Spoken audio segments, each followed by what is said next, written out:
Hello everyone, and welcome to Trending in My Life podcast number 2. Thank you for joining me, and I hope you'll enjoy my ramblings today. So, this week I want to talk about the fact that you're more than your job. And if that sounds obvious, I think some of us forget it quite easily. We judge ourselves by the amount of money on our paycheck and the role in the place that we work at, how high we've risen. But in reality, you're so much more than your job. You're this multifaceted, wonderful human being with so much to offer the world. And you have a role in your family, in your life, that's so much more than just your job. For instance, on a Sunday evening, how many of you start thinking about what you've got to do at work on Monday? It might only be Sunday afternoon and you're doing it. You're giving away part of your weekend to your work. And you deserve more than that. You deserve the whole 48 hours of your weekend just for you, to do whatever you want to do. But it's very easy to start worrying about what's going to happen on the Monday, how much you've got to do, all the things that might crop up. You just have to take back control of that and say, no, I can worry about that, I can think about that when I'm at the door of my workplace. I don't need to let it steal this chunk of my life each week that belongs to me, that I could do so many great things with. You could be walking in a park and just enjoying nature. You could be reading a book. You could be listening to your favourite music. You could be dancing. You could be chatting with friends. You could be out at a bar having a drink. You could be in a restaurant having a meal. There are so many things you could be doing with that time. And even just sat or lay down relaxing, watching some YouTube. So anyway, let's think about how we can change that. Can we? I think so. I think if you're really conscious of the fact that worrying about things that are going to happen on the Monday is stealing part of your weekend, then you'll have a different view of it. And when you catch yourself doing it, you'll suddenly stop yourself and think, no, not doing that. Take a step back. Yeah, I'm going to have this time. And positively find something to fill that time to completely distract you. Now, I'm not a very good cook, but I do find that if I decide to cook something, I don't think about anything else. I'm actually too busy worrying about it going wrong, but at least I am focused on something else. And sometimes it takes focus, but other times I might be just watching something on YouTube that I really enjoy and watching other people doing things, and I'll get absorbed in that. Or I'll get out my Kindle and I'll pick a book and I'll lose myself in the characters or in the theme of the thing. And I'm sure you can come up with a million different things that you could do as well. But it's really worth valuing yourself to that extent, because this channel is all about bringing positives into your life, making you happier, finding ways to enjoy things, and a lot of the time we value ourselves the least, and that's something that we think of as being selfish. If we take time for just ourselves, we think that's being selfish. And really it's just valuing yourself, just being able to say, I'm worth this, I'll do this just for me, I'll have some time for myself, even, and it doesn't even have to be yourself, have time to spend with family or friends because that's what you choose to do with your time. Because you're an amazing human being, and there are so many parts of life that you can enjoy, not just your job. And I once had somebody say to me that it was vitally important that he made a difference. And I found it a little bit difficult at first to understand that, but stepping into his shoes, I thought, yes, I can see there are humanitarian aspects, there are ecological aspects to some people's jobs that do really make a difference in the world. So they feel the responsibility of that.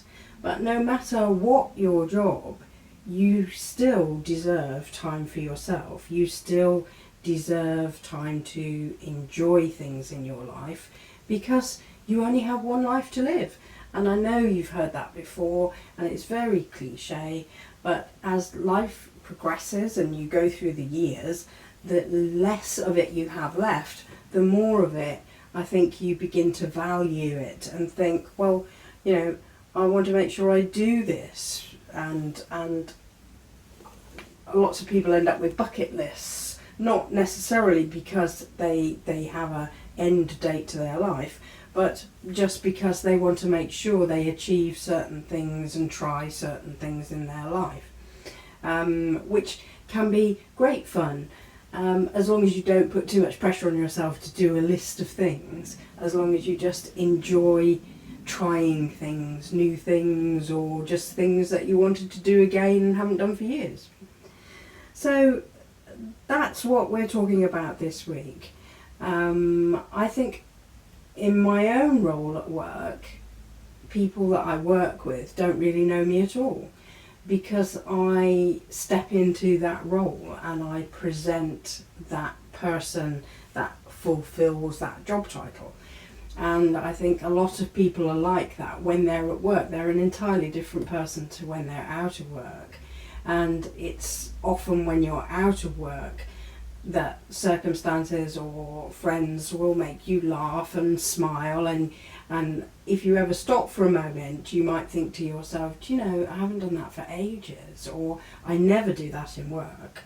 And that's why that side of you is completely different. And sometimes it needs to be, you know, you don't want a surgeon operating on you, cracking a joke, although I'm sure they do. After all, you're unconscious at the time. But yes, I understand completely that some people's role doesn't allow them to do things like that because it's a serious role that they have. But at the same time, you have to have balance in your life, and I think a lot of people struggle with work-life balance.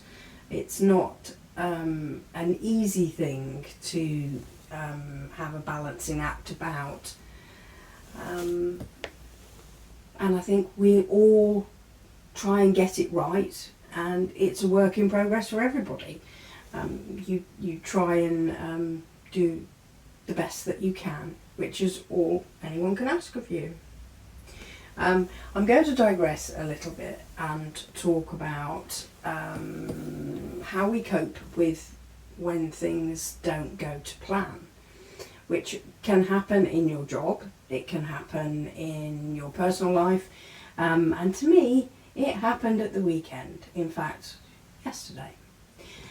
What happened was I was going out to film something for YouTube, and the plan didn't work, and I ended up somewhere completely different to where I'd planned, and that progressed into me actually getting lost in woods, which yeah, I didn't really plan that at all. I was thinking, well, you know, I can turn this into a video, which I did. It's called Lost in the Woods. But what happened was I was following what I thought was a trail where other people had gone, and as I got further and further along it, it got more and more overgrown, and there was stingers and there was thorns, and I was thinking, I know there's a road the other side of these paths somewhere. At the other side of these woods, it comes out onto a road, I'm positive. And I just kept going. And I just kept squeezing past all these thorny bushes and stingers and things. And every so often I would come into a clearing, which then convinced me completely that this was a regular path and that I could keep going and keep going until I couldn't, because I got to a point where I looked ahead of me and I thought, I can't see the path very much at all. I can just see loads of overgrownness, all this greenery, all this spiky greenery and trees, and I thought, I seriously can't get through there unless I have a hatchet. And I finally did the sensible thing and turned round and retraced my steps. And that's when it occurred to me that you have obstacles that happen in life, and you can push ahead and keep going. And believe me, that spirit of never giving up is something that's within me. But there is also a point when you have to say to yourself, hang on a minute, this just doesn't seem right, and decide to take another turn. In my case, it was turn around and go back the way I came. But in life generally, you can have that happen. You know, you can be pushing and pushing for something you feel you really, really want in life. But then, as you get closer to it, or as you get to one obstacle after another, you may feel, hang on, do I really want this? And you have to stop yourself and reassess what's going to give you fulfillment, make you happy, and let you feel that it is the right thing for you to do. And I think a lot of times we have things crop up and we think, oh no, now what, kind of thing, or not again. But the thing that we always have control of is our reaction to things. We always have control over, someone can be really mean to you and you can either push back and be just as nasty to them, or you can just walk away and think, well, you know, they're a horrible person, I don't need to be in their orbit anymore, and just walk away from it. And in circumstances, you know, there will always be another path. There will always be a way around things. It might take you a bit of time to figure it out, but yeah, there's always a way, and you're always in control of it, because that's the way things are. It doesn't feel like it at the time. I can perfectly understand that. You know, there are some circumstances where people may feel, you know, I can't control this, you know. Say you were made redundant, something like that, or you had someone you cared about that was seriously ill and you couldn't fix them, and you couldn't, in the other set of circumstances, you couldn't make your boss not fire you, but you can react in different ways. You can control how you feel. Not saying that you should make yourself not be angry or upset. You need to process that, but at the same time, when you're through it, you can find a path in your own control. You can do the best you can with a sick relative or friend, to be there for them and to support them with hugs. And you know, even a basic thing like that is within your control.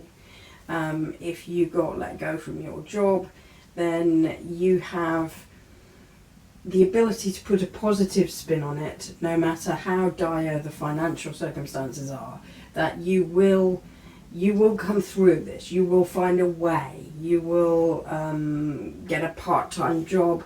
You will just do something to keep the money coming in, even if it's a tiny amount, until you find something better, and you will register with agencies, and you will tell everybody and ask them to spread the word, because people will help people in certain circumstances, and they will think, you know, well, I'm glad that's not me, so if I can lend a hand, I will. We were talking last week about the random kindness of strangers, and that's sometimes the case. Sometimes you hear about things on the grapevine through somebody else. Somebody tells somebody, and then you get a lead on something that might help you. So, yeah, life is full of ups and downs and obstacles, and we're all doing our best to get through it. And that's why I'm always saying that on a daily basis, it's good to find those moments of happiness, those moments that will make you smile. Something that you saw in the street, on a train, on a bus, just walking along, something that just made you smile. And those moments, you should treasure those moments, because that can brighten an entire day. And even when things are going wrong, you've still got that memory. You can still recall that and think, that was good, I like that, I enjoyed that.